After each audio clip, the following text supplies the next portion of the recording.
ಶುಭವಾಗಲಿ. ಜೊತೆಗೆ ತುಂಬ ಒಂದು ಮನಸ್ಸಿನಲ್ಲಿ ಭಾಳ ದಿನದಿಂದ ಕೆಲವೆಲ್ಲ ಹೇಳಿಬಿಡ್ಬೇಕು, ಅದು ಮನಸ್ಸಿನಲ್ಲಿ ಇಟ್ಕೋಬಾರ್ದು ಅಂತ ಸ್ವಲ್ಪ ನಾನು ನೇರ ನುಡಿ ಮನುಷ್ಯ, ಸ್ವಲ್ಪ ನೇರವಾಗಿ ಮಾತಾಡ್ತೀನಿ. ಮನಸ್ಸಿನಲ್ಲಿ ವಿಷ ಇಲ್ಲ, ಒಬ್ಬರು ಕೆಟ್ಟದ್ದು ಬಯಸೋಲ್ಲ. ಸ್ವಲ್ಪ ಹಳ್ಳಿಯಿಂದ ಬಂದವನು, ಹಳ್ಳಿ ಸೊಗಡು ಒಳಗೆ ಇರುತ್ತೆ. ರಾಜ್ಕುಮಾರ್ ಅವರು ಎಷ್ಟೇ ದೊಡ್ಡ ನಟನಾದರೂ ಅವರ ಅಂತರ್ಯದ ಜೀವನದಲ್ಲಿ ಭಯ, ಉಗಯ, ಕುಪಯ ಅಂತ ಮಾತೇ ಇತ್ತು. ಇವತ್ತು ನನ್ನ ಬಾಯಿನಲ್ಲಿ ಅಂಥ ಮಾತುಗಳೇ ಬಂದ್ಬಿಡುತ್ತೆ ಕೆಲವು ಬಾರಿ. ಯಾವತ್ತಾದರೂ ನಾನು ಮೈಕ್ ಹಿಡಿದು ಮಾತಾಡೋ ಬರದಲ್ಲಿ ಯಾರಿಗಾದರೂ ಹೊರಟಾಗಿದ್ರೆ ದಯಮಾಡಿ ಕ್ಷಮಿಸ್ಬಿಡಿ. ನಾನು ನಿಮ್ಮ ತಂದೆ ವಯಸ್ಸು ಬೇಕಂತ ಯಾವತ್ತೂ ಮಾತಾಡೋಲ್ಲ. ಅದು ಕೆಲವರಿಗೆ ನಾನು ಹೊರಟಾಗಿದ್ರೆ ಕ್ಷಮಿಸ್ಬಿಡಿ. ಎರಡನೇದು, ಸ್ವಲ್ಪ ಸಾಮಾಜಿಕ ಜಾಲತಾಣ ಭಾಳ ಬಲಿಷ್ಠವಾಗಿದೆ. ನಾನು ಒಂದು ಉಪಕಥೆ ಹೇಳಿಬಿಟ್ಟು ಆಮೇಲೆ ಬೇಡಿಕೆ ಇಡ್ತೀನಿ. ಶುಕಮುನಿಗಳು ಭಾಗವತ ಪುರಾಣದಲ್ಲಿ ಪರೀಕ್ಷಿತನಿಗೆ ಏನು ಜೀವನದ ಬಗ್ಗೆ 7 ದಿನದಲ್ಲಿ ಸಾಯ್ತಾನೆ ಅಂತ ಅಂದಾಗ ಏನು ಪ್ರವಚನ ಮಾಡಿದ್ರಲ್ಲ, ಅಂಥ ಮಹಾಮುನಿಗಳು ಅವರು ಅವಧೂತ ಸ್ಥಿತಿನಲ್ಲಿರ್ತಾರೆ. ಆಗ ಹುಚ್ಚರ ಥರ ಇರ್ತಾರೆ. ಅವ್ರನ್ನ ನೋಡಿದಾಗ ತುಂಬ ಜನ ಅವ್ರಿಗೆ ಕಲ್ಲು ಹೊಡೆಯೋದು, ಅಪಮಾನ ಮಾಡೋದು, ಬಾಯಿಗೆ ಬಂದಂಗೆ ಬೈಯೋದು ಎಲ್ಲ ಮಾಡ್ತಿರ್ತಾರೆ. ಆಗ ನಾರದ್ರು ಕೇಳ್ತಾರೆ, ಅವರು ನಿಮ್ಮ ಮನಸ್ಸಿಗೆ ನೋವಾಗೋದಿಲ್ವಾ? ಎಷ್ಟೊಂದು ಜನ ನಿಮ್ಮ ಸುಮ್ಮನೆ ಬೈತಾರಲ್ಲ, ನಿಮಗೇನು ಅನ್ಸಲ್ವಾ ಅಂದಾಗ ಅವರೊಂದು ಮಾತು ಹೇಳ್ತಾರೆ, ಬೈಬೇಕು, ಬೈದಾಗ ನನ್ನ ಜನ್ಮದ ಪಾಪಗಳೆಲ್ಲವೂ ಹೊರಟೋಗ್ತದೆ, ನನಗೆ ಪುಣ್ಯ ಪ್ರಾಪ್ತಿ ಆಗ್ತದೆ ಅನ್ನೋ ಒಂದು ಮಾತು ಹೇಳ್ತಾರೆ. ಇದು ಎಷ್ಟು ಇಂಪಾರ್ಟೆಂಟ್ ಅಂದರೆ, ನಾನು ಅಕಸ್ಮಾತ್ ಮುಗಿಸ್ಬಿಡ್ತೀನಿ. ಅಣ್ಣನ ಥರ ಕಂಡ್ರೆ ಅಥವಾ ನಿಮ್ಮ ತಂದೆ ವಯಸ್ಸಿನವನು ನಾನು ಅಂತ ಕಂಡ್ರೆ, ನಾನು ಹೇಳೋ ಮಾತನ್ನು ಜವಾಬ್ದಾರಿಯಿಂದ ಮನಸ್ಸಿನಲ್ಲಿ ಇಟ್ಕೊಡಿ. ಯಾವುದೇ ಕಾರಣಕ್ಕೂ ಯಾರಿಗೂ ಬೈಬೇಡಿ, ಅಣಕ ಮಾಡಬೇಡಿ, ಅಣಗಿಸ್ಬೇಡಿ. ಯಾಕೆ ಅಂದರೆ ಅವರ ಕರ್ಮ ಎಲ್ಲ ನಿಮಗೆ ಬಂದ್ಬಿಡುತ್ತೆ, ಅವ್ರಿಗೆ ಒಳ್ಳೆ ಯೋಗ ಬಂದ್ಬಿಡುತ್ತೆ. ಹಾಗಾಗಿ ನೀವು ಸಾಧ್ಯವಾದಷ್ಟು ಎಲ್ಲರಿಗೂ ಶುಭ ಹಾರೈಸಿ, ಎಲ್ಲರಿಗೂ ಒಳ್ಳೆಯದಾಗಲಿ ಅಂತಾನೆ. ನಿಮಗೆ ಯಾವುದೇ ಸಿಟ್ಟಿತ್ತು ಅಂದರೆ ಯಾವುದೇ ಕೆಟ್ಟ ಮಾತುಗಳು ಯಾರಿಗೂ ಆಡೋಕ್ಕೆ ಹೋಗಬೇಡಿ. ಇದು ಯಾಕೆ ಈ ಮಾತು ನಾನು ವಿಶೇಷವಾಗಿ ಈ ದಿನದಲ್ಲಿ ನಾನು ವಿನಂತಿ ಮಾಡ್ತೀನಿ ಎಲ್ಲರಿಗೂ ಅಂದರೆ, ತುಂಬ ಜನ ಯಾಕೆ ಅಂತ ಗೊತ್ತಿಲ್ಲ, ಯಾವ ತಪ್ಪು ಮಾಡಿರಲ್ಲ, ಅವ್ರು ನಮ್ಮ ಪರಿಚಿತ. ಸಿಗ್ನಲ್ ಸಮಸ್ಯೆ ಇದೆ, ಬೇಜಾರು ಮಾಡ್ಕೋಬೇಡಿ.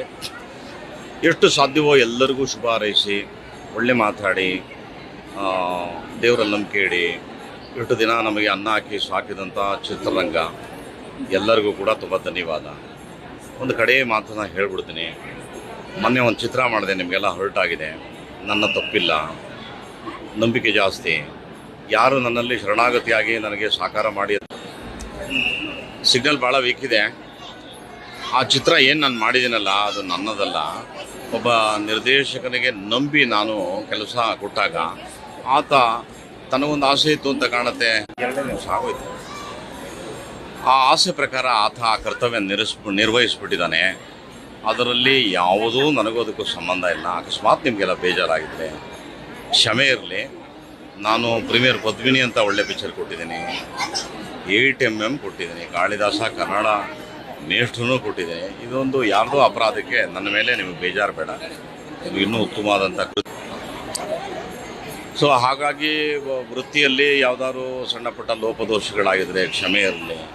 ದೊಡ್ಡ ದೊಡ್ಡ ಮಹನೀಯರ ಒಂದು ನೀತಿ ಪಾಠವನ್ನು ಕೇಳಿ ಬೆಳೆದವನು, ರಾಯರ ಭಕ್ತನು, ಕ್ಷಮೆ ಇರಲಿ ಎಲ್ಲದಕ್ಕೂ. ಅಕಸ್ಮಾತ್ ತಿಳಿದು. ಸೊ ಹಾಗಾಗಿ ಇಲ್ಲಿ ಸಿಗ್ನಲ್ ಸಮಸ್ಯೆ ಇದೆ. ರಾಯರ ಸನ್ನಿಧಿನಲ್ಲಿ ಎಲ್ಲವೂ ನನ್ನ ಮನಸ್ಸಿನಲ್ಲಿ ಇರೋದೆಲ್ಲ ಹೇಳ್ಬಿಟ್ಟಿದ್ದೀನಿ. ನಮ್ಮ ಜೊತೆ ನಿರಂತರ ನೀವು ನಿಲ್ಲಿ. ನನಗೆ ಕಲೆ ಬಿಟ್ಟರೆ ಬೇರೆ ಯಾವುದೂ ಜೀವನ ಇಲ್ಲ, ಇತ್ಯಾದಿ ವಗೇರ ನಾನು ಯಾವುದೂ ಮಾತಾಡೋಕ್ಕೆ ಹೋಗೋದಿಲ್ಲ.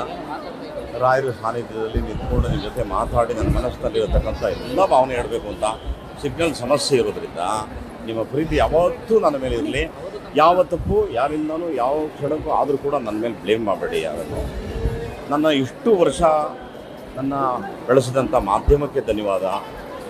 ಎಂಥ ಅದ್ಭುತ ಸ್ನೇಹಿತರು ಅಂದರೆ, ನನ್ನ ಎಲ್ಲ ಕಷ್ಟ ದಿನಗಳಲ್ಲಿ ನನ್ನ ಜೊತೆ ನಿಂತವರು. ನಿಮ್ಮೆಲ್ಲರಿಗೂ ಶುಭವಾಗಲಿ. ರಾಯರ ಆಶೀರ್ವಾದ ಎಲ್ಲರ ಮೇಲಿರಲಿ. ನಾನು ನಿಮ್ಮಲ್ಲಿ ಒಂದೇ ಕೇಳೋದೊಂದೇ, ಪ್ರತಿಯೊಂದು ಪೂಜೆ ಮಾಡಿದಾಗಲೂ ಕೂಡ ಒಂದು ಕೇಳ್ತಾರೆ, ಒಂದು ಕ್ಷಮೆ ಕೇಳ್ತಾರೆ. ಅಪರಾಧ ಶಸ್ತ್ರಾಣಿ ಕ್ರಿಯಂತೆ ಅನಿಶಮಯ ತಾನಿ ಸರ್ವಾಣಿ ಮೇ ದೇವ ಕ್ಷಮಸ್ವ ಪುರುಷೋತ್ತಮ ಅಂತ. ಹಂಗೆ ತಿಳಿದೇನೋ ಯಾವತ್ತಾದರೂ ಸಾರ್ವಜನಿಕ ಜೀವನ ನಮ್ಮಿಂದ ತಪ್ಪಾಗಿದ್ದರೆ ಕ್ಷಮಿಸಿ.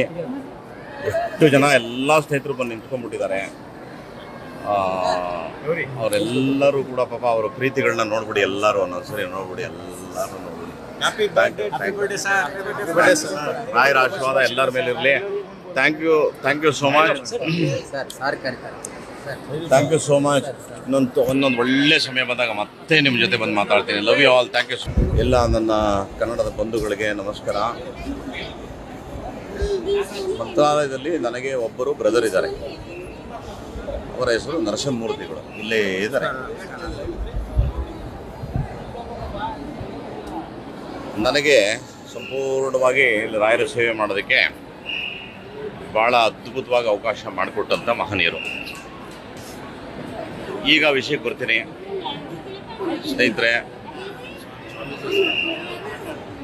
ಸ್ನೇಹಿತರೆ.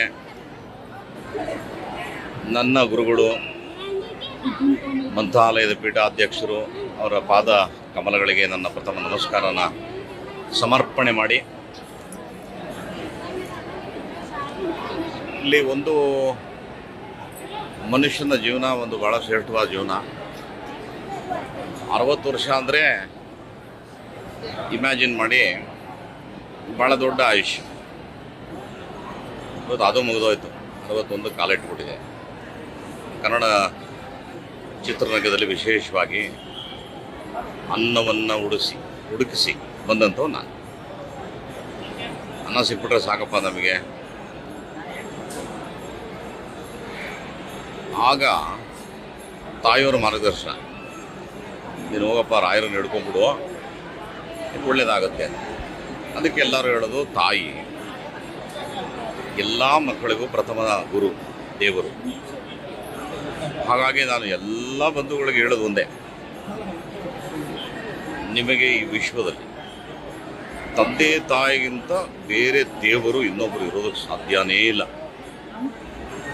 ಎಲ್ಲ ದೇವರುಗಳನ್ನು ಒಂದು ತಕಡಿಲಿ ಹಾಕಿ, ತಂದೆ ತಾಯಿನ ಒಂದು ತಕಡಿಲಿ ಹಾಕಿ, ಎಲ್ಲ ದೇವರು ಕೆಳಗೆ ಹೋಗ್ತಾರೆ, ತಂದೆ ತಾಯಿ ಮೇಲೆ ಬರ್ತಾರೆ. ಕಾರಣ ಏನು ಅಂದರೆ, ದೇವರು ತಾನು ಬರೋಕ್ಕಾಗೋದಿಲ್ಲ ಅಂತ ಹೇಳಿ ತಂದೆ ತಾಯಿಯನ್ನು ದೇವರ ರೂಪದಲ್ಲಿ ಭೂಮಿ ಕಳಿಸುತ್ತಾನೆ. ಸೊ ಹಾಗಾಗಿ ನಿಮ್ಮ ಮನಸ್ಸಿನಲ್ಲಿ ಒಂದಿರಲಿ, ನನಗೆ ಕಷ್ಟ ಬಂದಿದೆ, ನನಗೆ ತೊಂದರೆ ಬಂದಿದೆ, ಏನೇನೋ ಆಗ್ತಾಯಿದೆ ಅಂದರೆ ತಂದೆ ತಾಯಿಗಳ ಬಗ್ಗೆ ನೀವು ಗೌರವವನ್ನು ಹೆಚ್ಚು ಮಾಡ್ಕೋಬೇಕು. ತಂದೆ ತಾಯಿ ಕಾಲಕ್ಕೆ ಬಿದ್ದು ಒಂದು ವೇಳೆ ಏನಾದ್ರು ತಪ್ಪು ಮಾಡಿದರೆ ತಪ್ಪಾಯಿತು ಅಂತ ಕೇಳಿ, ಅಥವಾ ನಂಗೆ ಒಳ್ಳೆಯದಾಗಲಿ ಅಂತ ಆಶೀರ್ವಾದ ಮಾಡಿ ಅನ್ನಿ, ಎಲ್ಲವೂ ಅದ್ಭುತವಾಗಿ ಆಗ್ಬಿಡುತ್ತೆ ನಿಮಗೆ ವಾಪಸ್. ಇನ್ನೊಂದು ವಿಷಯ, ವೃತ್ತಿ ಹರಸಿ 1980 ಕನಸು ಮನಸ್ಸಲ್ಲೂ ಗೊತ್ತಿಲ್ಲ ನನಗೆ. ನನ್ನ ಅನಿಸಿಕೆ ಇದ್ದಿದ್ದು ಕಷ್ಟಪಟ್ಟು ಒಂದು ಆಟೋ ರಿಕ್ಷಾನ ಸಂಪಾದನೆ ಮಾಡಿಬಿಡೋಣ, ಅದನ್ನು ಇಟ್ಕೊಂಡು ದಿನ ಒಂದು 100 ರೂಪಾಯಿ ಸಂಪಾದನೆ ಮಾಡೋಣ ಅಂತ ಜೀವನನ ಆರಂಭ ಮಾಡಿದಂಥ ಮನುಷ್ಯನ. ತಾಯಿಯ ಮಾರ್ಗದರ್ಶನದಂತೆ ಮಂತ್ರಾಲಯಕ್ಕೆ ಬಂದಾಗ,